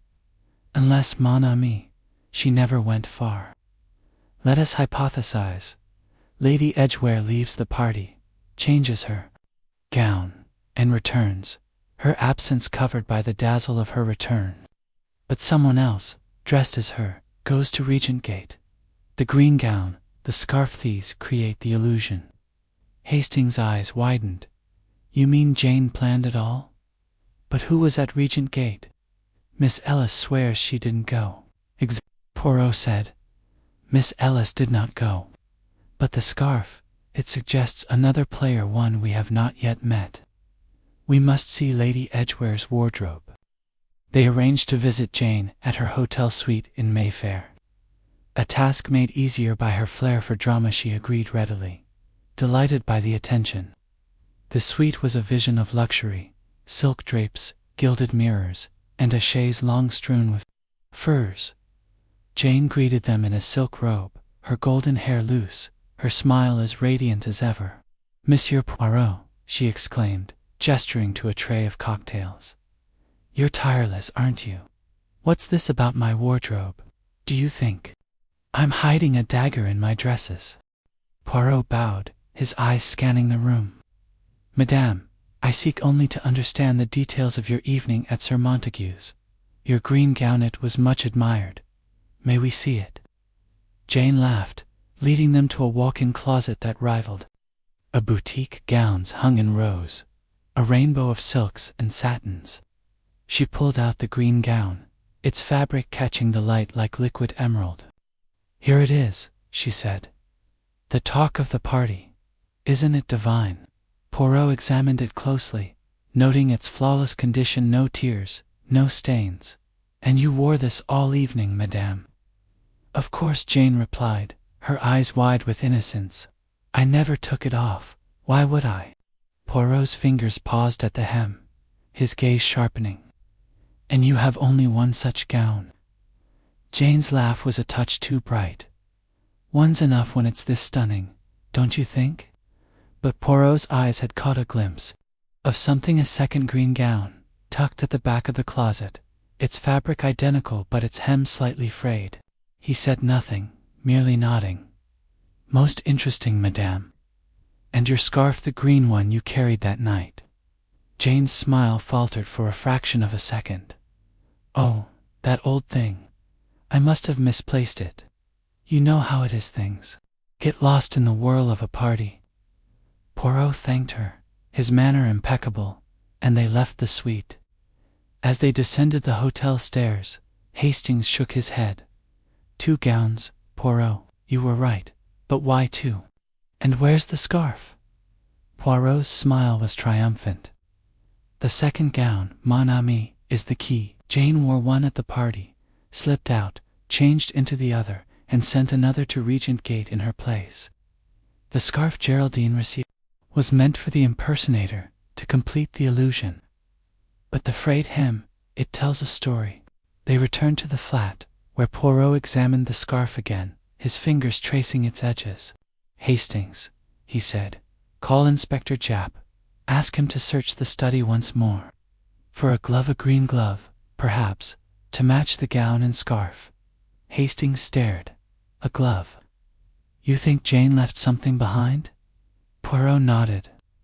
The killer was careful, but no one is perfect. A glove, torn or stained, will tie the gown to the crime. And then, mon ami, the alibi will crumble. As Hastings made the call, Poirot leaned back, his eyes half closed. The puzzle was nearly complete. Jane's debts, Geraldine's distraction, the second gown, the missing scarf. The flaw in the alibi was clear, but the identity of the impersonator remained a shadow, just out of reach. Chapter 10. The Confrontation. The evening air in London carried a crisp edge as Hercule Poirot prepared for the final act of his investigation. His Whitehaven mansion's flat, always a bastion of order, was arranged with theatrical precision for the gathering he had planned. The crystal chandelier cast a soft glow over the polished furniture, and a silver tray of delicate pastries sat beside a decanter of port, its ruby hue catching the light. Poirot, immaculate in a black suit, adjusted his tie with a flourish, his eyes alight with the anticipation of unraveling the case. Captain Hastings, pacing near the fireplace, was less composed, his face a mix of excitement and apprehension. Poirot, Hastings said, pausing to glance at his friend, this is it, isn't it? You're going to lay it all out tonight. But are you sure? Jane's alibi is still strong, and we haven't found that glove yet. Poirot's mustache curled with a confident smile. Mon ami, the glove, it is but a detail, a thread to tie the tapestry together. The truth, it is already clear in the mind of Hercule Poirot. Tonight, we shall see it reflected in the eyes of the guilty. The guests arrived promptly at 8, ushered in by the ever-discreet George. Jane Wilkinson swept into the room, radiant, in a sapphire gown that shimmered like the night sky, her laughter bright but her eyes wary. Miss Ellis followed, her gray dress as unassuming as ever, her spectacles glinting nervously. Geraldine Edgware entered next, her pale face framed by a simple shawl, her expression haunted but resolute. Inspector Japp, his notebook tucked under his arm, arrived last, his gruff demeanor softened by curiosity. Hastings, stationed near the door, watched the group assemble, his pulse quickening. Poirot stood at the center of the room, his small figure commanding attention with the ease of a seasoned performer. Mesdames, Messieurs, he began, his voice clear and measured, I have asked you here to resolve a mystery most perplexing, the murder of Lord Edgware. It is a case of deception, of greed, and of a performance so clever it nearly deceived even Hercule Poirot. But the little gray cells, they do not rest until the truth is found. Jane leaned back in her chair, her smile playful. Monsieur Poirot, you're so dramatic. Surely you don't think I had anything to do with poor George's death. I was at Sir Montague's party, as everyone knows. Poirot's eyes met hers, unyielding. Indeed, madame, your alibi is formidable. Witnesses, all charmed by your presence. Yet to witnesses, the butler, Alton, and Miss Carroll, saw you at Regent Gate, at the very hour of the murder. How can this be? Jane laughed, a touch too bright. A mistake, darling. Servants get things wrong. I was nowhere near Regent Gate. Poirot turned to Miss Ellis, whose hands were clasped tightly in her lap. Mademoiselle Ellis, you admitted that Lady Edgware asked you to impersonate her, to retrieve a letter from Lord Edgware's study. You refused, you say, and remained at the party. Is this so? Miss Ellis nodded, her voice trembling. Yes, Monsieur Poirot. I couldn't do it. I was afraid. I stayed at the party, with the Carraways. Poirot's gaze shifted to Geraldine. And you, mademoiselle, played a part, did you not? You distracted Miss Carroll, keeping her from the study at the critical moment. Why? Geraldine's eyes filled with tears. I thought I was helping Jane with the divorce. She said she needed to talk to father alone. I didn't know. I didn't know he'd die. Jap, leaning against the wall, raised an eyebrow. Sounds like a tidy setup, Poirot. But if Miss Ellis didn't go to Regent Gate, who did? And how did Jane pull it off if she was at the party? Poirot's smile was triumphant. The answer, Inspector, lies in the art of the theater. Lady Edgware, she is a master of illusion. Let me tell you how it was done. On the night of the murder, Lady Edgware attended Sir Montague's party, dazzling all in her green gown, but she slipped away for 10 minutes, as the footman Harris confirmed. In that time, she changed into a second green gown, identical to the first but for a small detail of frayed hem. She returned to the party, her absence unnoticed in the whirl of her charm. He paused, his eyes sweeping the room.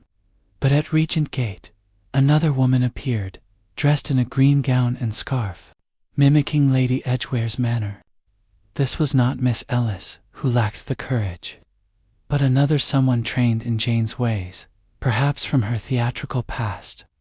This impersonator entered the study, perhaps to retrieve the letter Jane spoke of, but the true purpose was darker. Jane's smile faltered, her fingers tightening on her glass. This is absurd, Monsieur Poirot. You're spinning a fairy tale. I was at the party, and there's no proof of this. This double. Poirot raised a hand, his voice steady. Proof. Madame, it is coming. The impersonator was seen by Alton and Miss Carroll, who mistook her for you. But you, Lady Edgware, you were the true killer. During your 10-minute absence, you took a cab to Regent Gate, entered the study, while Geraldine kept Miss Carroll occupied, and stabbed Lord Edgware with a single, precise blow. You returned to the party, your second gown ensuring no one noticed a change, while the impersonator created the illusion of your presence at the house. Jap's eyes widened. That's a tall order, Poirot. You're saying Jane planned it all, 2 gowns, a double, and a murder in 10 minutes. Poirot nodded. Excitement and the proof. It lies in a small detail. Inspector, have you searched the study as I requested? Jap grinned, producing a small evidence bag from his pocket.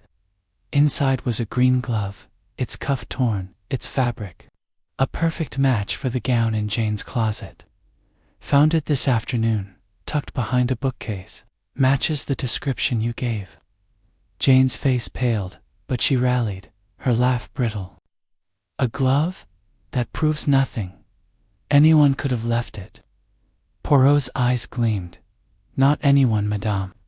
The glove matches your second gown, the one with the frayed hem, and there is more. In your suite, hidden among your papers, I suspect. We shall find a letter, the unsent divorce agreement, from Lord Edgware. You knew he had agreed to the divorce, but you wanted more, his fortune, which would pass to Geraldine unless he died before the will was finalized. Geraldine gasped, her hand flying to her mouth. No, Jane, you said it was just about the divorce. Jane's eyes flashed, but her voice remained steady. Don't be silly, Geraldine. Monsieur Poirot is guessing. There's no letter, no proof. Poirot's smile was serene. We shall see, madame. Inspector Jap, I suggest a search of Lady Edgware's suite. The letter, it will confirm her motive: greed, disguised as a desire for freedom. Japp nodded, signaling to a constable who had waited outside. Right, Poirot, let's have a look. As the constable departed, Jane rose, her composure cracking. This is outrageous. I'm Jane Wilkinson, a star. You can't treat me like a common criminal. Poirot's voice was soft, but unyielding. Madame, the stage is wide, but justice is wider. You played your part well, but the curtain must fall. The room was silent, the weight of Poirot's words settling over the guests. Miss Ellis wept quietly. Geraldine stared at Jane with dawning horror, and Japp's eyes gleamed with anticipation. The net had closed, and the truth was within reach. Chapter 11. The final piece. The atmosphere in Hercule Poirot's Whitehaven mansion's flat lingered with tension as the guests dispersed, their faces etched with varying degrees of shock and unease. Jane Wilkinson had swept out with a defiant toss of her head, her sapphire gown trailing like a comet's tail, but her eyes betrayed a flicker of fear. Miss Ellis, pale and trembling, had left with a murmured apology, while Geraldine, supported by Hastings' gentle arm, had departed in near silence, her haunted expression a mirror of her inner turmoil. Inspector Japp remained, his notebook now filled with hurried scribbles, his face alight with the thrill of the chase. Well, Poirot, Japp said, settling into a chair with a grunt, you've stirred the pot, haven't you? That glove's a fine piece of evidence, but we'll need more to pin Jane down.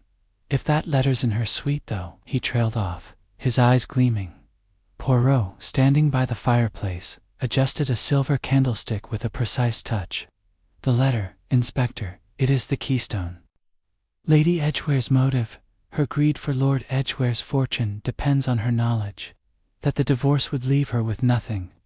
The glove, the gown, the scarf, these are the threads, but the letter binds them. Hastings, hovering near the window, shook his head.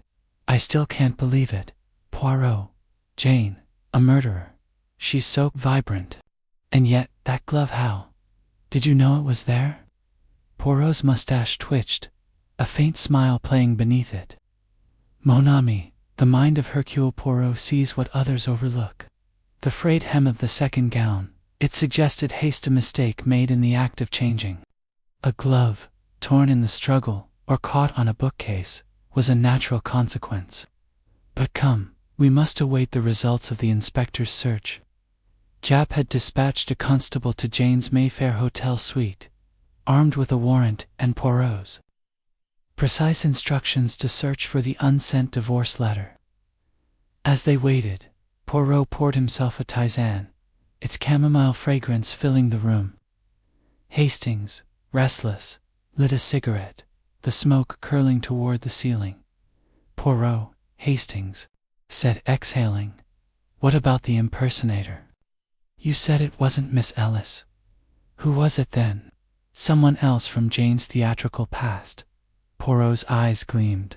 A question most astute, Hastings. The impersonator, she was a shadow, a figure trained to mimic Lady Edgware's manner, her laugh, her walk. But I suspect this shadow was not a person of significance, merely a tool. Jane, she is the director of this play, and the impersonator, a hired actress perhaps, or a friend, bound by debt or loyalty. We may never know her name, for she was but a prop in Jane's scheme. Japp raised an eyebrow. You're saying Jane hired someone to play her at Regent Gate, while she slipped out of the party to do the deed herself? Exactement, Poirot replied, sipping his tisane. The green gown, the scarf, the distraction of Miss Carroll. By Geraldine, these were choreographed to create the illusion of Jane's presence at Regent Gate, while she committed the murder and returned to the party. The glove? It was her error, a small one, but fatal. A sharp knock at the door interrupted them. George admitted the constable, a young man with a flushed face, clutching a sealed envelope. Inspector, he said, saluting, we found this in Lady Edgware's suite, hidden in a locked jewelry box. It matches the description. Japp took the envelope, his fingers tearing it open with barely contained excitement. Inside was the letter, its handwriting unmistakably Lord Edgware's precise script, confirming his consent to the divorce. The date, 6 months prior, aligned with Mr. Spence's account. Japp let out a low whistle. "That's it, Poirot," he said, grinning. "This proves she knew about the divorce. She had no reason to kill him unless she wanted the fortune before it passed to Geraldine." Poirot examined the letter, his eyes scanning every word. "Indeed, Inspector. This letter, it is the final piece. Lady Edgware knew her settlement would be modest, but with Lord Edgware dead, she believed she could manipulate Geraldine, her stepdaughter, to gain control of the estate. A plan most cunning, but not cunning enough." Hastings, peering over Japp's shoulder, shook his head. "But how did she think she'd get away with it? 12 witnesses at the party, and yet she risked it all." Poirot's smile was serene. "Because, mon ami, she is an actress. She trusts in her charm, her ability to dazzle. The 12 witnesses, they saw what she wished them to see, a radiant star, never absent for long. The 10 minutes, they were enough for her to slip away, change gowns, and strike. The impersonator, dressed in the second gown and scarf, ensured the butler and Miss Carroll saw Jane at Regent Gate." Japp nodded, closing his notebook. "Right, then. I'll have her brought in, the glove, the letter, the timing. Enough for an arrest. But Poirot, how did you know the glove matched the second gown?" Poirot's fingers tapped his tisane cup. "The frayed hem, Inspector. It suggested a gown worn in haste, perhaps caught on a door or chair. The glove, found behind the bookcase, bore a tear at the cuff, a match for the gown's imperfection. Miss Carroll's testimony, that she saw only a figure in a green gown from a distance, confirms the impersonation. The butler, too, saw the gown, not the face. Jane's plan relied on their assumption." Hastings exhaled, his cigarette forgotten. "It's diabolical, Poirot. She used Geraldine, Miss Ellis, everyone's to get her hands on the money." Poirot's eyes softened. "Greed, mon ami, it blinds even the brightest stars. Jane Wilkinson saw only the fortune, not the flaws in her script." Japp rose, tucking the letter into his pocket. "I'll need you at the station, Poirot, to go over the details. We'll have Jane in custody by morning." As Japp left, Poirot turned to Hastings, his expression calm but triumphant. "The puzzle is complete, Hastings. The glove, the letter, the scarf are the threads that bind Jane to her crime. Justice, it will be served." Hastings shook his head, still marveling. "You're a wonder, Poirot. But poor Geraldine, what will become of her?" Poirot's gaze was distant.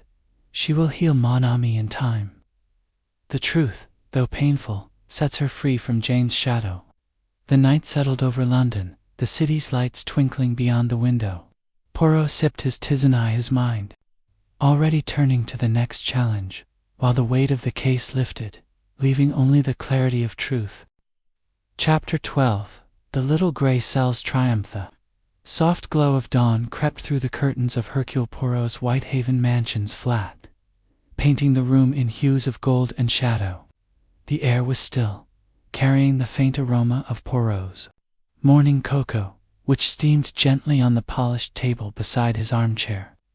Captain Hastings sat opposite, his usual restlessness subdued, his eyes fixed on Poirot with a mixture of awe and melancholy. The events of the previous evening, the confrontation, Jane Wilkinson's arrest, and the revelation of her intricate scheme hung between them like a fading echo of a grand performance. "Poirot," Hastings said, his voice low, "it's over, isn't it? Jane's in custody, the letter and glove have sealed her fate. But I can't help feeling, well, a bit sorry for her. She was so dazzling, so full of life. To think she'd stoop to murder, it's almost tragic." Poirot's mustache twitched, his green eyes gleaming with a quiet satisfaction. "Mon ami, tragedy is the province of those who choose their path. Lady Edgware, she wove a tapestry of deceit, driven by greed and ambition. Her charm, it was her greatest weapon, but also her downfall. The little gray cells, they see through the dazzle to the truth beneath. Hastings leaned back, lighting a cigarette, the smoke curling lazily toward the ceiling. You saw it all along, didn't you? The second gown, the scarf, Geraldine's. Distraction, how did you put it together so neatly? Poirot sipped his cocoa, his movements precise. It is a matter of order, Hastings. The mind of Hercule Poirot arranges the facts as a jeweler arranges gems. Each piece, the unsent letter, the frayed gown, the torn glove, the nervous Miss Ellis, the manipulated Geraldine, told a story. The challenge was to read them as one narrative. He set down his cup, his fingers steepled. Consider, mon ami. Jane Wilkinson came to me with a request most extraordinary, to rid her of her husband. Yet Lord Edgware had already agreed to the divorce, as his letter proved. Why, then, her urgency? Because she knew the will favored Geraldine and her own. Settlement was meager. She saw a fortune slipping away, and so she crafted a plan, a performance worthy of her stage. Hastings nodded, exhaling a cloud of smoke. The impersonation was clever, I'll give her that. Getting someone to pose as her at Regent Gate, while she slipped out of the party, it's like something from one of her films. Exactement, Poirot said, his eyes alight. She used her theatrical skill to create an alibi. The second green gown, identical but for its frayed hem, allowed her to change and return unnoticed. The scarf, sent to Geraldine, was meant for the impersonator, to complete the illusion. Geraldine's distraction of Miss Carroll ensured the study was unguarded. And the glove was her mistake, caught in the bookcase as she struck the fatal blow. Hastings shook his head, his expression troubled. Poor Geraldine. She thought she was helping her stepmother, not setting the stage for murder. And Miss Ellis got in Jane's web because of some old debt. Poirot's gaze softened. They were pawns, mon ami, in a game they did not understand. Miss Ellis, with her mimicry, was the perfect decoy, though her fear kept her from playing the role. The true impersonator, I suspect, was a minor actress, hired and discarded, her identity unimportant to Jane's plan. Geraldine, with her longing for freedom, was easily swayed, but the heart of the crime was Jane's alone. Hastings stubbed out his cigarette, his voice quiet. And the letter, that clinched it, didn't it? Proving she knew about the divorce. Poirot nodded. The letter, hidden in her jewelry box, was her undoing. It showed she had no need to kill for freedom, only for money. Her debts, her extravagance, her belief she could control Geraldine's inheritance, these drove her to murder. But she underestimated the power of observation, the clarity of the little gray cells. A knock at the door interrupted them. George, admitted Inspector Japp, his face weary but triumphant, his overcoat slightly rumpled from a night at the station. Morning, Poirot, Hastings, he said, settling into a chair. It's done. Jane's confessed well, as much as a woman like her ever confesses. She's still spinning tales, but the evidence is ironclad. The glove, the letter, your timeline, it's enough for a conviction. Poirot's smile was serene. And the impersonator, Inspector, has she been found? Japp shrugged. Not yet. Jane's tight-lipped about that. Says it was just a friend who owed her a favor. We're checking her old theater contacts, but it's likely a dead end. Doesn't matter much, she's the one who struck the blow. Poirot inclined his head. As I thought. The impersonator was but a shadow, a prop in her play. The stage, it belongs to Jane. Japp grinned, pulling out his notebook. You've done it again, Poirot. The yard's grateful, even if they won't say it. Fancy a cup of that cocoa before I head back. Poirot chuckled, signaling George to prepare another cup. As Japp sipped, Hastings leaned forward, his curiosity undimmed. What happens now, Poirot, for Geraldine, I mean? She's lost her father, and now her stepmother. Poirot's expression grew somber. Mademoiselle Geraldine, she will inherit the estate, diminished though it is. She is young, but strong in her way. With time, she will find her path free from the shadows of both parents. As for Miss Ellis, her honesty, though belated, has spared her. She will return to her quiet life, perhaps wiser. The morning light brightened, casting long rays across the room. Poirot rose, moving to the window, his gaze fixed on the city beyond. The heart, mon ami, it can charm, it can deceive, but the little gray cells, they never lie. They see the truth, even when it is dressed in silk and laughter. Hastings smiled, his melancholy lifting. You're a marvel, Poirot. I don't know how you do it, but I'm glad you're on our side. Poirot turned, his eyes twinkling. It is the method, Hastings, the order and the method. And now, let us enjoy this moment of peace. The next puzzle, it will find us soon enough. As London stirred outside, the flat was a haven of quiet triumph. Poirot sipped his cocoa, his mind already turning to the mysteries that awaited, while the case of Lord Edgware faded into the annals of his victories, a testament to the unerring precision of his little gray cells.